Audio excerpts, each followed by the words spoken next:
ഇനി കഴിഞ്ഞ കുറേ ദിവസങ്ങളായി നമ്മൾ എല്ലാ ദിവസവും ചർച്ച ചെയ്യുന്നത് വെഞ്ഞാറമൂട് കൂട്ടക്കൊലപാതകത്തെക്കുറിച്ചാണ്. അതിൽ ചില പുതിയ വിവരങ്ങൾ കൂടി വരുന്നുണ്ട്. ഈ കുടുംബത്തിന് കാര്യമായ കടബാധ്യതയില്ലായിരുന്നു എന്ന് അഫാന്റെ പിതാവ് അബ്ദുൾ റഹീം തന്റെ സാമ്പത്തിക ബുദ്ധിമുട്ട് മകനെ അറിയിച്ചിരുന്നില്ല. ഫർസാനയും അഹാനുമായുള്ള ബന്ധം അറിയാമായിരുന്നുവെന്നും റഹീം പോലീസിൽ മൊഴി നൽകി.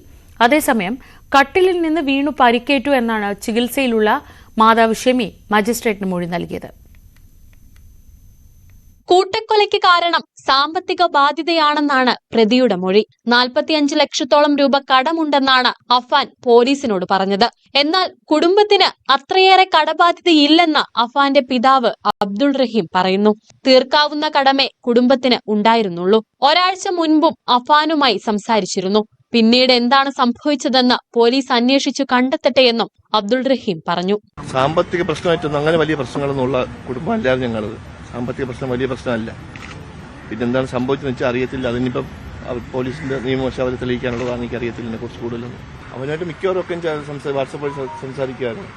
കഴിഞ്ഞ ആഴ്ച സംസാരിച്ചിട്ടുണ്ടായിരുന്നു, ഒരാഴ്ച മുന്നേ. പാങ്ങോട്, വെഞ്ഞാറമൂട് പോലീസ് സ്റ്റേഷനുകളിൽ അബ്ദുൾ റഹീം മൊഴി നൽകി. ബാങ്ക് ലോണും മറ്റ് കടങ്ങളും ഉൾപ്പെടെ 15 ലക്ഷത്തിന്റെ ബാധ്യതയുണ്ട്. ഇഖാമ പുതുക്കാൻ സാധിക്കാതെ വർഷങ്ങളായി വിദേശത്ത് അകപ്പെട്ടു പോയ അബ്ദുൾ റഹീമിന് ഫർസാനയും അഫാനുമായുള്ള ബന്ധവും അറിയാമായിരുന്നു. അഫാൻ പണയം വെച്ച ഫർസാനയുടെ സ്വർണം എടുക്കാൻ അടുത്തിടെ 60,000 രൂപ താൻ അയച്ചെന്നും തനിക്കുണ്ടായ സാമ്പത്തിക ബുദ്ധിമുട്ട് മകനെ അറിയിച്ചിരുന്നില്ലെന്നും റഹീം മൊഴിയിൽ പറയുന്നു. അഫാന്റെ അമ്മ ഷമീനയും മജിസ്ട്രേറ്റിനു മുന്നിൽ മൊഴി നൽകി. കട്ടിലിൽ നിന്ന് വീണ് പരുക്കേറ്റതെന്നാണ് മൊഴി. ഇവർക്ക് ഇത്രയേറെ സാമ്പത്തിക ബാധ്യത ഉണ്ടായത് എങ്ങനെയെന്നും പോലീസ് പരിശോധിക്കുന്നുണ്ട്. ന്യൂസ് 18 തിരുവനന്തപുരം.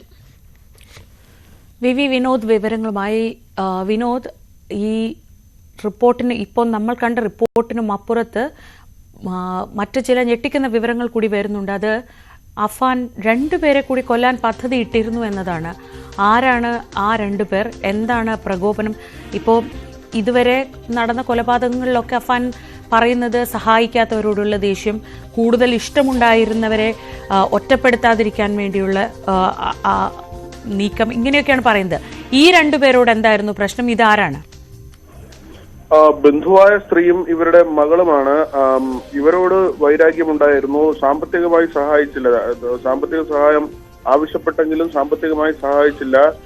ഇതിന്റെ വൈരാഗ്യമുണ്ടായിരുന്നു. ഈ 2 പേരെ കൂടി കൊലപ്പെടുത്താൻ തീരുമാനിച്ചിരുന്നു. മറ്റൊരാളോട് കൂടി വൈരാഗ്യമുണ്ടായിരുന്നു. അത് ഒരു അമ്മാവനാണ്. ആ അമ്മാവനോടും ഈ തരത്തിൽ വൈരാഗ്യമുണ്ടായിരുന്നു. പക്ഷെ ഈ അനുജനെ കൊലപ്പെടുത്തിയതോടുകൂടി മാനസികമായി തളർന്നുപോയി. പിന്നെ ആരെയും കൊലപ്പെടുത്താൻ കഴിഞ്ഞില്ല എന്ന ഒരു കാര്യമാണ് പറയുന്നത്. ഇതിൽ ഒരു കാര്യമുള്ളത്, ഈ കൊലപാതകങ്ങൾ നടത്തുന്നതിനിടയിൽ മദ്യപിച്ചിരുന്നു. കാമുകിയെ കൊല്ലുന്നതിന് മുൻപ് തന്നെ ബാറിലെത്തുകയും അവിടെ മദ്യപിക്കുകയും തിരികെ കാമുകിയെ വീട്ടിലേക്ക് കൊണ്ടുവരികയും അതിനുശേഷം കാമുകിയെ കൊലപ്പെടുത്തി അനുജനെ കൊണ്ടുവന്ന് കൊലപ്പെടുത്തുന്നു. ബാക്കി വാങ്ങി വെച്ചിരുന്ന മദ്യമുണ്ട്. അങ്ങനെ പ്രതി ഒരു അബോധാവസ്ഥയിലേക്ക് പോകുന്നത്, മദ്യം ഉപയോഗിച്ചതുകൊണ്ട് തന്നെ ഏറെക്കുറെ അബോധാവസ്ഥയിലേക്ക് പോകുന്ന ഒരു സാഹചര്യം ഉണ്ടായിരുന്നു. പിന്നീട് പോലീസ് സ്റ്റേഷനിലെത്തി പറയുകയായിരുന്നു. പക്ഷേ ഈ മണിക്കൂറുകൾക്കുള്ളിൽ, ഒരു പകൽ തുടങ്ങി വൈകുന്നേരമാകുന്ന സമയത്തിനുള്ളിൽ നടത്തിയ 5 കൊലപാതകങ്ങൾ, 6 ശ്രമങ്ങളാണ് നടത്തിയത്. അമ്മ ഇപ്പോഴും ചികിത്സയിൽ തുടരുകയാണ്. പക്ഷെ അമ്മയും മരിച്ചു എന്നാണ് ഉറച്ചു വിശ്വസിച്ചത്.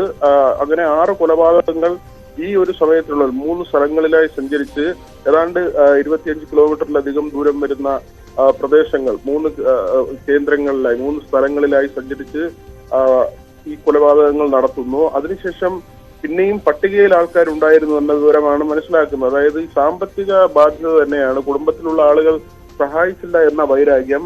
ഇതിൽ 3 പേരെ കൊലപ്പെടുത്തുന്നത് തനിക്ക് ശേഷം അവർ ഒറ്റപ്പെടേണ്ടതില്ല, അല്ലെങ്കിൽ അവരോടുള്ള അമിതമായ സ്നേഹം, മറ്റുള്ളവരോട് വൈരാഗ്യം, ഇങ്ങനെ ഒരു കാര്യം തന്നെയാണ് പോലീസിനോട് പറയുന്നത്. ഏതായാലും പട്ടികയിൽ ഇനിയും ആളുകൾ ഉണ്ടായിരുന്നു എന്നത് ഒരു ഞെട്ടിക്കുന്ന കാര്യമാണ്. ഒരുപക്ഷെ ആ ദിവസം അവസാനിക്കുന്നു. അനുജനെ കൊന്നതോടുകൂടിയുള്ള മാനസികമായ പ്രശ്നം, മദ്യം ഉപയോഗിച്ചത് കൊണ്ട് ഏറെക്കുറെ അബോധാവസ്ഥയിലായ സാഹചര്യം, ഇതെല്ലാം തന്നെയായിരിക്കാം തുടർന്ന് അങ്ങോട്ട് മുമ്പോട്ട് പോകാൻ സാധിക്കാതെ പ്രതി സ്റ്റേഷനിലേക്ക് എത്തിയത്. ഏതായിരുന്നാലും കൂടുതൽ ആൾക്കാരെ കൊലപ്പെടുത്താൻ തീരുമാനിച്ചിരുന്നു എന്നൊരു മൊഴി കൂടി അന്വേഷണ സംഘത്തിന് നൽകിയിട്ടുണ്ട്. അതായത് വിനോദ് വളരെ കൃത്യമായി ആസൂത്രണം ചെയ്ത് പണം നൽകാത്തവരെ, അഫാന്റെ പിതാവ് റഹീം പറയുന്നതനുസരിച്ചാണെങ്കിൽ കുടുംബത്തിനാകെ 15 ലക്ഷം രൂപയുടെ ബാധ്യതയെ റഹീമിന്റെ അറിവിലുള്ളൂ. അപ്പോൾ വലിയ രീതിയിൽ ആഡംബര ജീവിതം ഉൾപ്പെടെയുള്ള കാര്യങ്ങൾക്ക് പണം ചെലവഴിച്ചു. അതിന് സഹായം ചോദിച്ച് ചെന്ന് സഹായിക്കാത്തവരെ മുഴുവൻ വകവരുത്താൻ പദ്ധതിയിടുന്ന ഒരു സൈക്കോ മനോനിലയിലായിരുന്നു അഫാൻ ഇത്രയും കാര്യങ്ങൾ ചെയ്തത് എന്ന നിഗമനത്തിലേക്ക് ഏതാണ്ട് പോലീസ് എത്തിക്കഴിഞ്ഞോ? ശ്രീജ, ഈ സഹായിക്കാത്ത ആൾക്കാർ മാത്രമല്ല, സഹായിച്ച ആളുകളുമുണ്ട്. ഈ പണം തിരികെ ചോദിച്ച ആൾക്കാരുണ്ട്. അവരോടും ഇത്തരത്തിൽ ദേഷ്യം തോന്നി എന്നതാണ് ഇവിടെ കാണേണ്ട ഒരു കാര്യം. സഹായിക്കാത്തവർ മാത്രമല്ല എന്ന വിവരമാണ് നമുക്ക് ലഭിക്കുന്നത്. സഹായിച്ച ആളുകളുമുണ്ട്. അവർ ദിവസങ്ങൾ കഴിയുമ്പോൾ അല്ലെങ്കിൽ പറയുന്ന സമയം കഴിയുമ്പോൾ അവർ പണം തിരികെ ചോദിക്കുന്ന സാഹചര്യം ഉണ്ടാകും. അങ്ങനെയൊക്കെ ഉണ്ടാകുന്ന പ്രതിസന്ധി ഇത് തന്നെയാണ് പോലീസ് അന്വേഷണത്തിൽ കണ്ടെത്തിയിട്ടുള്ളത്. ഇതുവരെയുള്ള പോലീസ് അന്വേഷണം മുന്നോട്ട് പോകുമ്പോൾ ഇങ്ങനെയുള്ള ഒരു സാമ്പത്തിക കാര്യങ്ങൾ തന്നെയാണ്. ഒരാളിൽ നിന്ന് വാങ്ങി മറ്റൊരാൾക്ക് നേരത്തെ വാങ്ങിയ കടം തീർക്കാൻ ആ പണം കൊടുക്കുക, വീണ്ടും വേറൊരാളിൽ നിന്ന് വാങ്ങി രണ്ടാമത്തെ ആളിന് പണം കൊടുക്കുക. അങ്ങനെ നമ്മൾ സാധാരണ നിലയിൽ റോളിംഗ് എന്ന് പറയുന്ന ഒരു രീതിയൊക്കെ ഉണ്ടായിരുന്നു. അങ്ങനെ ഈ റോൾ ചെയ്യുന്നത് ഒരു സമയത്ത് ബ്രേക്ക് ആവുമ്പോൾ സ്വാഭാവികമായും അതെല്ലാം തന്നെ വലിയ പ്രതിസന്ധിയിലേക്ക് കാര്യങ്ങളെ കൊണ്ടുവന്നെത്തിക്കും. അങ്ങനെ ഒരു പ്രതിസന്ധിയിലേക്ക് കാര്യങ്ങൾ പോയി എന്ന ഒരു വിലയിരുത്തലാണ് ഉള്ളത്.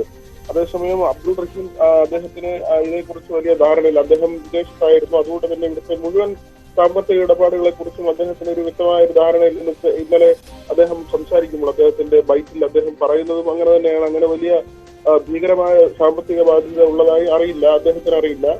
15 ലക്ഷം രൂപയ്ക്ക് അടുത്ത് ഉള്ള ഒരു ബാധ്യതയാണ്. ആ ബാധ്യത തീർക്കാൻ അദ്ദേഹത്തിന് തന്നെ കഴിയും എന്ന ഒരു കാര്യമാണ് അദ്ദേഹം പറയുന്നത്. പക്ഷെ ഇവിടെ നമ്മൾ കാണേണ്ട ഒരു കാര്യം, പോലീസിന്റെ അന്വേഷണത്തിൽ കണ്ടെത്തിയത് നേരത്തെ അഫാൻ 1.5 ലക്ഷം രൂപയുടെ മൊബൈൽ ഫോൺ ഉപയോഗിച്ചിരുന്നു. പിന്നീട് 50,000 രൂപയുടെ ഫോൺ ഉപയോഗിച്ചു. ബൈക്കുകൾ, ബുള്ളറ്റും മറ്റൊരു 2 ലക്ഷം രൂപയ്ക്ക് അടുത്ത് വില വരുന്ന ഒരു ബൈക്കും ഉണ്ടായിരുന്നു. കാറ് ഈ തരത്തിലുണ്ടായിരുന്നു. ഭക്ഷണം മിക്കവാറും ദിവസങ്ങളിൽ പുറത്തുനിന്ന് വാങ്ങുന്ന രീതിയായിരുന്നു. ഒരു തൊഴിലില്ലാത്ത ചെറുപ്പക്കാരനാണ്, പ്രത്യേകിച്ച് എന്തെങ്കിലും ജോലിയോ വരുമാനമോ ഉള്ള ചെറുപ്പക്കാരനല്ല. അതുകൊണ്ട് തന്നെ ഈ സാമ്പത്തികം വാങ്ങിയത് ദൈനംദിന ജീവിതത്തിൽ, പ്രത്യേകിച്ച് അതൊരു സാധാരണ ശരാശരി ജീവിതത്തിന് മുകളിലുള്ള തരത്തിൽ ഒരു ജീവിത രീതി, അങ്ങനെയുള്ള ഒരു ജീവിത ശൈലി അവർ അവലംബിച്ചിരുന്നു എന്ന് തന്നെയാണ്. സ്വാഭാവികമായി അതെല്ലാം തന്നെ സാമ്പത്തിക ബാധ്യതയ്ക്ക് ഇടവരുത്തുന്ന കാര്യങ്ങളാണ്. അത് ഒരു പരിധി കഴിഞ്ഞപ്പോൾ മുന്നോട്ട് പോകാൻ കഴിയാതായി. അങ്ങനെ ഈ 23 വയസ്സുള്ള ചെറുപ്പക്കാരൻ തന്റെ വീട്ടിലുള്ളവരെയും പ്രിയപ്പെട്ടവരെയും ഈ സാമ്പത്തികമായി തന്നെ സഹായിച്ചില്ല, അല്ലെങ്കിൽ തന്ന പണം ആ തരത്തിലുള്ള കൊലപാതകങ്ങളാണ് എന്ന ഒരു വിലയിരുത്തലിലേക്കാണ് ഇപ്പോൾ അന്വേഷണ സംഘം. വിനോദാണ് വിവരങ്ങൾ നൽകിയത് തിരുവനന്തപുരത്ത് നിന്ന്.